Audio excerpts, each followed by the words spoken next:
Good morning. Man, just in regards to last season, I really appreciate our guys. You know, they came in the springtime and they dedicated a large amount of trust to what we were doing, buy-in, work ethic. They sacrificed a lot, and that's what gave us a chance there at the end.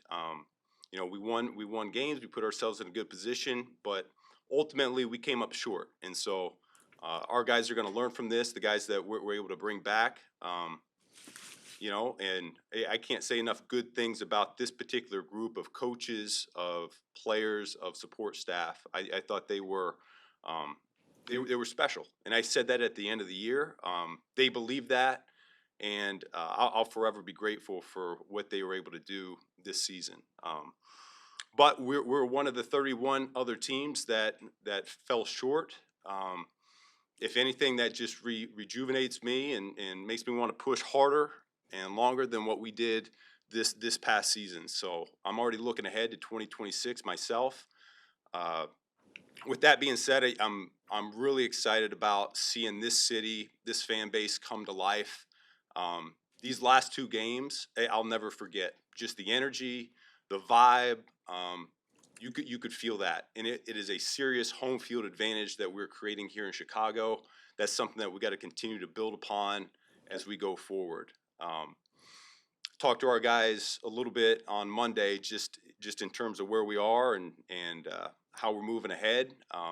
We go back to square one. It's back to the bottom again, and we got to build this thing back up.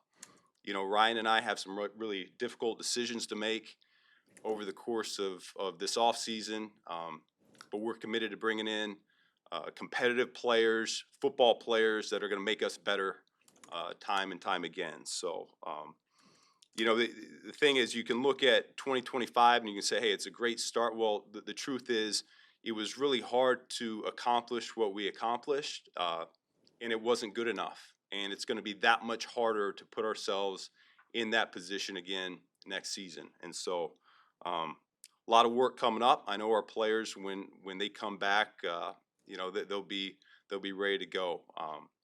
I'd be remiss if I didn't bring up Virginia McCaskey and just the impact she had on us and this team this year.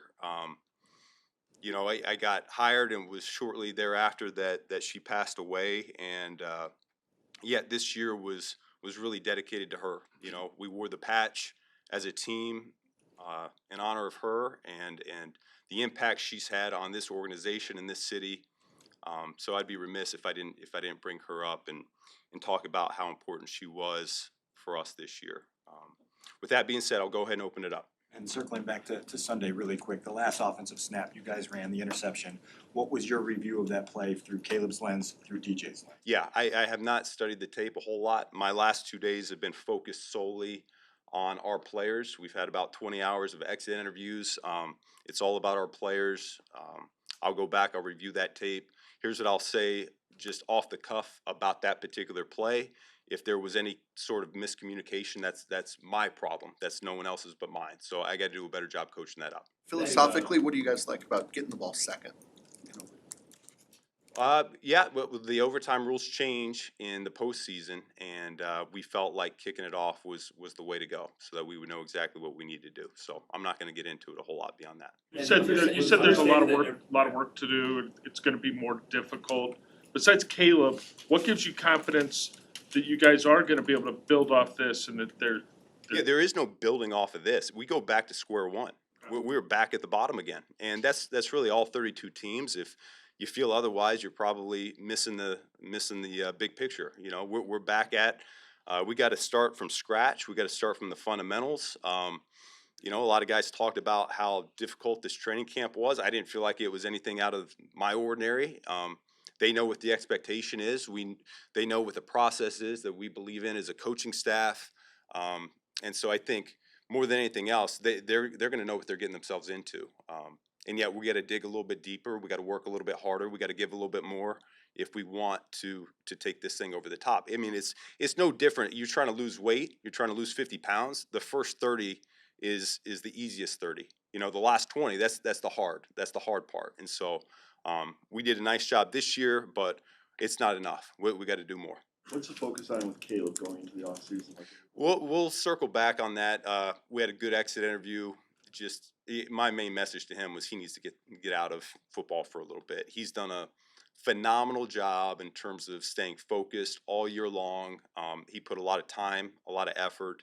I thought he grew up as a professional. I thought his communication to the coaching staff grew. I thought his communication to his teammates grew. But we will certainly have a number of points of emphasis that he can dive into when he comes back this springtime. But it's important for really all of us, coaches, players, support. We get away for a little bit. We hit the reset button. I think everyone needs that here at this point. The things that we highlighted for Caleb to start the season, I did think they improved as the season went along. We revamped the footwork a little bit last spring, and I think the comfort level grew from that. He certainly got more comfortable with the concepts that we were running over the course of the season. That's something that we can build upon, and yet there's still a lot more that we can push through in that regard. And so I'm really encouraged about the steps he took this year. I'm Caleb Williams' #1 believer. I have a lot of faith in him, what he's capable of doing, and the player that he's still striving to become. Did DJ Moore leave the building either discouraged or injured? Because it's extremely rare when he doesn't talk to us. You would have to talk to him about his mindset. We had a really good exit interview, and he's a player that I felt really helped us get to the point to where we were this year. We had an opportunity there. A couple games away from Super Bowl. So I thought he was a huge contributor to getting us there. And acknowledging that you're resetting, you're starting over, what are some of the things that you built and the whole team built that are sustainable that you can see that guys can remember and still believe in, that they're going to help as you get back in April? Well, our identity that we outlined, that we wanted to show on tape, I thought that came through, and we have it up in the team room. The words on a wall are one thing, but bringing it to life is another thing, and I thought those guys did that. The #1 thing was physicality. I thought we were a physical unit on tape. That always starts in the trenches with your big guys, but I really think your little guys on the perimeter, they really helped define that. I thought we had receivers that were selfless. They were willing to block for their buddies. I thought we had DBs that were willing to tackle. I thought that showed up these last 2 games in particular. Really proud of that. So physicality was the #1 thing that we hang our hat on. #2 is being sound, playing sound football, being fundamentally sound, and being schematically sound. And I thought that showed up week in and week out. We still can get better in some areas. Like when I think about being fundamentally sound, we got to do a better job catching the football next year.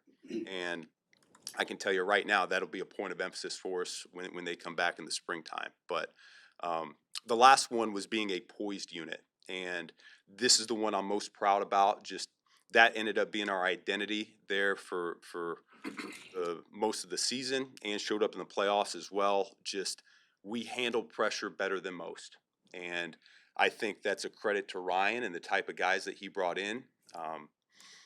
They're wired the right way. They thrive in those circumstances, and that showed up for us in a big way. Our coaching staff tried to apply pressure on them early on in the springtime and throughout training camp. And I'm not saying they grew numb to it, but it's almost like they embraced it and that they were at their best in those moments. And so those are the 3 things that we wanted to be about. And I think we brought that to light. We'll reassess as a coaching staff, where we need to go from here, but we got plenty of time to do that. There's a real possibility you're going to have to replace coaches this offseason. How big of a challenge, 1, do you foresee that being? And 2, is there a sense of pride that people are looking at a unit that you put together and saying, we think he would be a great leader over here? Well, I told the players this just a week or 2 ago that it's rare in year 1 that you feel like you have a 5-star staff, and yet that's what I believe. Just over the course of the season, seeing how they conducted themselves, what they sacrificed, the time they put in.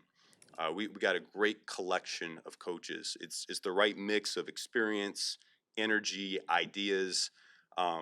And so I think they're a big reason for the success that we were able to have and the games that we were able to win. To your point, I do think it's a lot. I see future head coaches on this staff. I see future coordinators. I see these young coaches being future position coaches. I see that all across the board. And so when you have success and you win games, normally that's what happens. I know we already have some slips coming through that other teams would like to interview some of our guys, and I'm all for it, man. I want these guys to continue to ascend. Anything I can do to help them out, I think they all know I'm more than willing to do that. But big part of what this collection of guys brought to the table is they all wanted to be here. You know, that was a big thing for me. I want guys that want to be here, and so if a guy wants to continue to build upon what we started, then I would love that as well. But this is a 5-star staff, and it's no surprise to me that we got a number of coaches that are garnering interest right now. And how did your dynamic with Ryan play out as you imagine? The idea of putting your vision together, building out this roster, and enjoying this success this season? Yeah, no, I think we worked in tandem with all the decisions that went on during the course of the year. You know, I certainly rely on him a ton because he's been through this a number of times already, whereas for me, a lot of this was a first for me. So between Ryan handling a lot of the roster construction and the decision-making over the course of the week, who's up, who's down, the injuries, you know, I thought this thing worked out really, really well. And with that being said, we'll go back in the bunker here after a couple weeks and we'll assess where we can get better as well. That's our commitment to each other. That's our commitment to this organization is we got to continue to clean up, you know, where we can find little edges that make us a little bit better over the course of the season. So that's what we'll do. Ben, you just touched on it a little bit. What's your process going to look like for evaluating the job you did in year one, maybe looking at what you think you did well, what you can improve on? Yeah, I mean, we'll always dive into the self-scout process as a coaching staff. We have a ton of decisions to make with the roster. I think it always starts with making sure you're accurate on the evaluations of your own and how well they fit what you're asking them to do and whether it's someone you want to continue to move forward with or not. And I think now we're just at a much better position as a coaching staff in going into this season, just knowing who our guys are and what they'll end up being able to contribute for us in the future. And so we got to nail those. That'll be the number one objective when we come back from a little bit of a break. And I got a lot of confidence that we'll be able to get this thing right. But the self-scout process that'll occur. I mean, we got a whole off-season agenda. I know I like to think that we don't do a whole lot, but like the off-season is a whole new season of its own. So our coaching staff, they need a little break themselves, and I know we'll come back renewed and ready to go. And from your seat, what's the significance of the offensive continuity that you seem to have in place going into 2026? Players, plays, all the things that carry forward from here. Yeah. I mean, I think back at this year, and we made a number of strides. Okay, and Ryan did a phenomenal job acquiring talent, particularly on the offensive side of the ball. Up front, this offensive line, I feel like we got something to really build upon there. We've got weapons on the perimeter. Our quarterback's going to be a special player in this league. I think it starts there. Our running game picked up as the year went on, which I think is desperately needed, particularly we get these home games late in the year. It's a huge part of what we do and what we're about. And so with that being said, I think we did a number of really good things on offense, and yet we haven't even scratched the surface of what we're fully capable of yet. And so we'll talk about that. We'll address that as a coaching staff. How can we get better? I think it always starts with me as the offensive play caller. There's some areas I need to shore up.